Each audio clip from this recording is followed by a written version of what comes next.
S, வீடு, schools, hotels, store room இங்கெல்லாம் partition wall கட்டணும்னாலும் இப்போ பில்டிங் ஓனர்ஸோட first choice Renocon Rapid Wall Panels.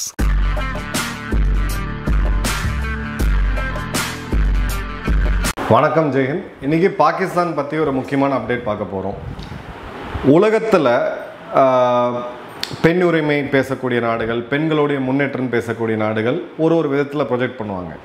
உதாரணத்துக்கு அமெரிக்கா போன்ற நாடுகளில் இன்னி வரைக்கும் ஒரு பெண் ஜனாதிபதி கிடையாது, பெண் அதிபர் கிடையாது. ஆனால் நம்ம நாட்டில் பெண் பிரதமரை நம்ம பார்த்துருக்குறோம். அதே மாதிரி பார்த்திங்கன்னா பெண் அதிபரை நம்ம பார்த்துருக்குறோம். பெண் முதலமைச்சர்கள் எத்தனையோ பேர் இருக்காங்க. ஸோ ஒரு உமன் எம்பவர்மெண்ட் அப்படிங்கிற அந்த சப்ஜெக்டில் ஒரு நாடும் ஒரு மாதிரியான ஒரு இதை கொடுப்பாங்க. நாம் இன்றைக்கி ரஃபேல் ஃபைட்டர் ஜெட்டில் ஆரம்பித்து டெசி தாமஸ் போன்ற மிகப்பெரிய விஞ்ஞானிகள் அக்னி ப்ராஜெக்டில் ஆரம்பித்து பெண்கள் இல்லாத துறையே இல்லைன்னு சொல்லலாம். பல இடங்களில் பெண்கள் ஆண்களை ரொம்ப அதிக லெவலில் ஒரு கம்பீட் பண்ணி மேலே வரக்கூடிய சூழ்நிலை இந்தியாவில் பார்க்குறோம். இப்போது இதே டைமில் பாகிஸ்தான் பற்றி பேசணும். இந்த I am sorry Pakistan gang இருக்குது பார்த்தீங்களா, இவங்களுக்கு இந்த நியூஸை மறக்காமல் போட்டு காமிங்க. இவங்களுடைய பெண்கள் முன்னேற்றம் எப்படி இருக்குது அப்படின்னு பார்த்தீங்கன்னா, இப்போது சமீபமாக ஜெய்ஷே முகமது அப்படின்ற இந்த பயங்கரவாத அமைப்பு அந்த மர்கஸ் சுபான் அல்லா அப்படின்ற அந்த மஸ்ஜித் காம்ப்ளெக்ஸில் இந்தியா நடத்திய தாக்குதல் மே 7ஆம் தேதி அதிகாலையில், அதில் அவங்க குடும்பத்தை சேர்ந்த ஜெய்ஷே முகமதோடைய மசூத் அசரோட குடும்பத்தை சேர்ந்த எல்லாருமே கொல்லப்பட்டாங்க. அதில் அவனுடைய தம்பியும் கொல்லப்பட்டிருக்கான். தம்பியோடைய ஒய்ஃபு இவங்க ஒரு புது அவுட்ஃபிட்டை லான்ச் பண்ணியிருக்காங்க. அது என்ன அப்படின்னு பார்த்தீங்கன்னா, ஆன்லைன் ஜிகாத் கோர்ஸ். இதுக்கு ஒரு புது பெண்களை ஜிகாதிகளாக உருவாக்கி பயங்கரவாதிகளாக உருவாக்குறதுக்கு துஃபத் அல் முமினத் அப்படின்ற ஒரு புது அமைப்பை இவங்க ஸ்டார்ட் பண்ணியிருக்கானுங்க. அதுக்கு தலைமை தாங்கிறது அந்த பயங்கரவாத கும்பலில் உயிர் பிழைத்த ஒரு விதவை. இதுக்கு பேர் துஃபத் அல் முமினத். இப்போ இவங்க எங்கே லான்ச் பண்ணியிருக்காங்கன்னு பார்த்தீங்கன்னா, இவங்களுடைய புது ஃபீமேல் பிரிகேடு ஒன்று இது பண்ணியிருக்காங்க, ஜமாத்துல் முமினத் அப்படின்றது. ஜமாத்துல் முமினத்தோடைய சிங்கிள் லைன் அஜெண்டா அப்படின்றது இந்தியா எதிர்ப்பு, குறிப்பாக ஜம்மு காஷ்மீர். இந்த இடத்துல ஜிகாத் செய்யணும், ஆத்தங்கவாதம் பண்ணணும் அப்படின்னு சொல்லி இந்த இந்தியில் சொல்லுவாங்க ஒரு வேர்டு. ஸோ ஜிகாத் பண்ணணும், இது பண்ணணும் அப்படின்ற ஒரே ஒரு குறிக்கோள் மட்டும்தான் இந்த அமைப்புக்கு இருக்குது. இதுக்கு அடுத்த கட்டமாக இவங்க ஆன்லைன் கோர்ஸ் ரன் பண்ண ஆரம்பிச்சிட்டாங்க. ஏன்னா டெக்னாலஜி இருக்குது இல்லைங்களா, பாகிஸ்தான்லேயுமே 2G 3Gலாம் இருக்குது. ஸோ அந்த ஆன்லைனை யூஸ் பண்ணி இவங்க கோர்சஸ், ஜிகாத் கோர்சஸ் லான்ச் பண்ணுறாங்க. இதில் 40 நிமிஷம் டெய்லி ஆன்லைன் கோர்ஸு 8ஆம் தேதி நவம்பர் இதில் ஸ்டார்ட் ஆகுது.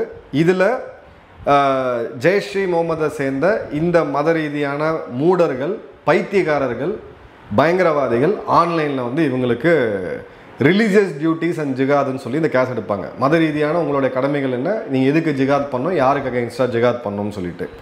இதில் பெண்கள் சேர்றதுக்கு 500 ரூபா பாகிஸ்தான் கரன்சியில் டொனேஷன் கொடுக்கணும். ஸோ இந்த 500 ரூபாயாக சேர்த்து மீண்டும் அந்த அமைப்பை ஒரு வளம் பெற்ற ஒரு பயங்கரவாத அமைப்பாக கொண்டு போகிறதுக்கான ப்ரோக்ராமை இது பண்ணியிருக்காங்க. இதில் டிஜிட்டல் பிளாட்ஃபார்ம்ஸு மற்றும் ஃபண்ட் கலெக்ஷன், UPI போன்ற இந்தியாவில் இருக்கக்கூடிய நம்மளுடைய பேமெண்ட் இன்டர்ஃபேஸ் இருக்குது பார்த்தீங்களா, அதை பயன்படுத்தி நீங்கள் போகலாம். துஃபத்துல் முமினத்தோடைய பேட்ச் 5 நோட்டிஃபிகேஷனை இப்போ நீங்கள் ஸ்க்ரீனில் பார்க்கலாம். இப்போ இது இவங்களது புதுசாக அப்படின்னு கேட்டிங்கன்னா கண்டிப்பாக கிடையாது. அக்டோபர் 19ஆம் தேதி ஜெய்ஷே முகமது துக்கத்ரன் இஸ்லாம் அப்படின்னு சொல்லி ராவல்கோட்டில், பாகிஸ்தான் ஆக்கிரமிப்பு காஷ்மீரில் இருக்கிற ராவல்கோட்டில் ஒரு ப்ரோக்ராம் ஸ்டார்ட் பண்ணாங்க. இது பெண்களை குறிவைத்து பெண்களை பயங்கரவாதிகளாக மாற்றி பெண்களை ரேடிகலைஸ் பண்ணுறதுக்கான ஒரு அமைப்பு. அதில் துஃபத்துல் முமினத்தோடையது ஜெய்ஷே முகமதோடது ரெண்டுமே அடிப்படையாக அவங்களுடைய அப்ஜெக்டிவ் ஒன்று தான். இதில் ஒரு ஃபீமேல் டெரர் விங்கை க்ரியேட் பண்ண வேண்டியது, ISIS மாதிரி, ஹமாஸ் மாதிரி. இதில் பெண்களை தற்கொலைப்படையாக யூஸ் பண்ணுறது, ஹனி ட்ராப்பிங் மிஷனில் யூஸ் பண்ணுறது, மிஸ்இன்ஃபர்மேஷனில் யூஸ் பண்ணுறதுன்றது இவங்களுடைய புது ஒரு இதுவாக இருக்குது. இப்போ ஜெய்ஷே முகமதோடைய சீஃப் மசூத் அசார் 27ஆம் தேதி செப்டம்பர் மர்கஸ் உஸ்மானுவாலி அப்படின்னு சொல்லக்கூடிய பாவல்பூரில் இருக்கக்கூடிய இன்னொரு இடம் அவங்களது. அங்கே பார்த்தேன் அப்படின்னு பார்த்தீங்கன்னா, ஆன்லைனில் எங்கள்கிட்ட காசு கிடையாது, இந்த ஜிகாதுக்கு எங்கள்கிட்ட பணம் கிடையாது, இந்த ஒரு கடமைக்கு நீங்களாம் ஆன்லைனில் டொனேஷன் கொடுக்கணும் அப்படின்னு சொல்கிறான். அதன் பிறகு பார்த்தீங்க அப்படின்னா ஜமாத்துல் முமினத்தோட இந்த புது பெண்கள் அமைப்போடைய கமாண்ட், இதோட தலைவராக சாதியா அசாரை போடுறாங்க. சாதியா அசார் யார் அப்படின்னு பார்த்தீங்கன்னா யூசுப் அசாரோடைய ஒய்ஃப், மசூத் அசாரோடைய தம்பி யூசுப் அசாரோடைய ஒய்ஃப். இவன் தான் ஆன்லைன் அந்த இதில் ஆப்ரேஷன் சிந்தூர் அப்போ மே 7ஆம் தேதி இந்திய விமானப்படை தாக்குதலில் கொல்லப்பட்ட ஒரு ஆள். அவனுடைய ஒய்ஃபை ஒரு மிகப்பெரிய தியாகியாக்கி அதுக்கு ஒரு தலைமை பொறுப்பை கொடுத்து அதன் பிறகு இந்த இடத்துல இவங்க இது பண்ணுறாங்க. சாஃபியா அசார் மசூத் அசாரோடைய சிஸ்டர், மசூத் அசாரோடைய சிஸ்டர் வந்து சாஃபியா அசார். அதுக்கப்புறம் பார்த்தீங்கன்னா அஃபீரா ஃபரூக் அப்படின்னு சொல்லக்கூடிய ஒரு பெண். இது யாருன்னா இந்த புல்வாமா மாஸ்டர் மைண்ட் உமர் ஃபரூக்கோடைய ஒய்ஃபு. உமர் ஃபரூக்கை புல்வாமா தாக்குதலில் ஈடுபட்ட உமர் ஃபரூக்கை இந்திய ராணுவம் ஆப்ரேஷன் மகாதேவில் போட்டு சொன்னாங்க. அவனோட ஒய்ஃபையும் எடுத்து, ஏன்னா இவங்க எல்லாருமே அந்த மூடர்களை பொறுத்த வரைக்கும், இந்த ஒரு பயங்கரவாத காட்டுமிராண்டித்தனமான நாட்டை பொறுத்த வரைக்கும் இவங்கெல்லாம் வந்து பெரிய தியாகிகள், மதத்துக்காக உயிரை கொடுக்கக்கூடிய தியாகிகள். ஸோ 2 பேர், மசூத் அசாரோடைய தங்கச்சி சாஃபியா அசாரும் இந்த புல்வாமா தாக்குதலுடைய மூளை காரணமாக இருந்த உமர் ஃபரூக், இந்திய இராணுவத்தால் கொல்லப்பட்ட உமர் ஃபரூக்கோடைய மனைவி அஃப்ரிகா ஃபரூக்கும் சேர்ந்து இந்த அமைப்பை லீட் பண்ணுறாங்க. ஆன்லைன் கோர்சஸ், அதாவது நம்ம நாட்டில் பார்த்தீங்க அப்படின்னா ஏஐ பற்றி இன்றைக்கி ஆன்லைன் கோர்ஸ் இருக்குது, தகவல் தொழில்நுட்பம் பற்றி ஆன்லைன் கோர்ஸ் இருக்குது, இங்கிலீஷ் கற்றுக்கிறதுக்கு ஆன்லைன் கோர்ஸ் இருக்குது, பேக்கரி பொருட்கள் கற்றுக்கிறதுக்கு ஆன்லைன் கோர்ஸ் இருக்குது. நம்ம பெண்கள்லாம் பார்த்தீங்கன்னா ஊர்கால ஆரம்பித்து இன்றைக்கி ட்ரோன்லேருந்து டெக்னாலஜி வரைக்கும் இது எப்படி புதுசாக ஒரு விஷயத்தை உருவாக்கலாம், எப்படி வாழ்க்கையில் முன்னேறணும்னு சொல்லி பல ஆன்லைன் கோர்சஸ் நடத்திக்கிட்டு இருக்காங்க. டயட்டேஷன்ஸ் இருக்காங்க, எல்லாமே இருக்காங்க.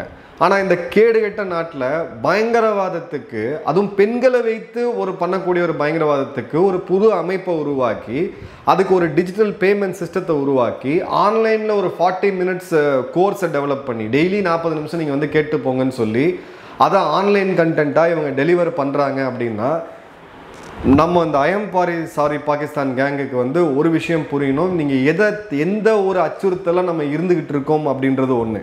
இப்போ எத்தனை பெண்கள் மூளை சேவை செய்யப்படுவாங்க, எத்தனை பெண்கள் ஜம்மு காஷ்மீருக்கு எதிராக திருப்பி விடப்படுவாங்க, இந்துக்களுக்கு எதிராக திருப்பி விடப்படுவாங்க, இந்தியர்களுக்கு எதிராக திருப்பி விடப்படுவாங்க அப்படின்றத நம்ம கவனிக்கணும். ஏன்னா இந்த நாட்டோடைய ரேடிகலைசேஷன் ப்ராசஸ் இது முழுக்க அவங்களுடைய அரசாங்கம் மற்றும் மக்கள் ஆதரவோடு தான் நடந்துகிட்டு இருக்கு. இது சம்பந்தப்பட்ட வீடியோஸ் நம்மளுடைய ஓசன் டிவி, நம்மளுடைய நெருங்கிய நண்பர், பாகிஸ்தானுக்கு உள்ள புகுந்த அந்த தகவல்களை அவங்க திரட்டியிருக்காங்க. ஒரு உளவுத்துறை என்ன வேலை பண்ணுமோ அந்த வேலையை அவங்க பண்ணியிருக்காங்க. இந்த வீடியோவை நம்ம டெலிகிராம் மற்றும் வாட்ஸ்அப் சேனலில் போடுறோம். ஒரு ஷார்ட் கிளிப்பிங் வேணால் நம்ம இதில் போடலாம், ஏன்னா யூடியூப்பில் இந்த கண்டென்ட்ஸ்லாம் நம்ம போட முடியாது. நீங்கள் அதில் பார்த்தீங்கன்னா அந்த பெண் ஒரு கொடுக்கக்கூடிய பேட்டி எந்த அளவுக்கு மூளை செலவை செய்யப்பட்டு நான் காஷ்மீரில் போய் ஜிகாத் பண்ண போகிறேன் அப்படின்னு சொல்லி. இப்போது ஆப்ரேஷன் சிந்தூருக்கு பிறகு இவங்க டெம்ப்ளேட்டை மாற்றுவாங்க, புது வடிவத்தில் வருவாங்க அப்படின்றத நம்ம அன்றைக்கே கணிச்சு சொல்லியிருந்தோம்.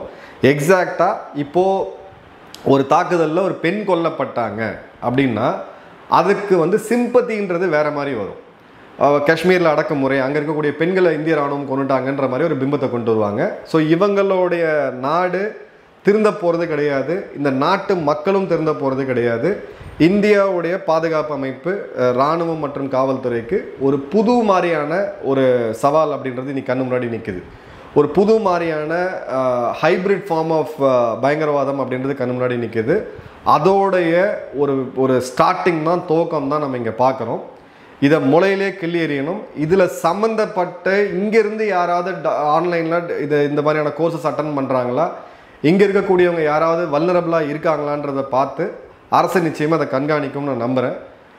இந்த நாடு நம்மளோட எதிரி எப்படிப்பட்ட எதிரி அப்படின்றதுக்கான ஒரு சாம்பிள் தான் இது. இந்த நாட்டை பற்றி ஏதாவது ஒரு பாசிட்டிவ் நியூஸ் வருமானு சொல்லி நானும் தினம் பார்ப்பேன், எதுவுமே கிடையாது. ஃபுல் பப்ளிக் சப்போர்ட்டோட, கவர்மெண்ட்டோடைய ஆதரவோட, ஐஎஸ்ஐயோடைய ஆதரவோட, அவங்க மக்களுடைய பேராதரவோட 500 ரூபா கொடுத்து டொனேஷன் கொடுத்து இந்த இயக்கம் வந்து ஸ்டார்ட் பண்ணப்பட்டிருக்கு. உங்கள் கருத்துக்களை மறக்காம கமெண்ட் பாக்ஸில் போடுங்க. நன்றி, வணக்கம், ஜெய்ஹிந்த்.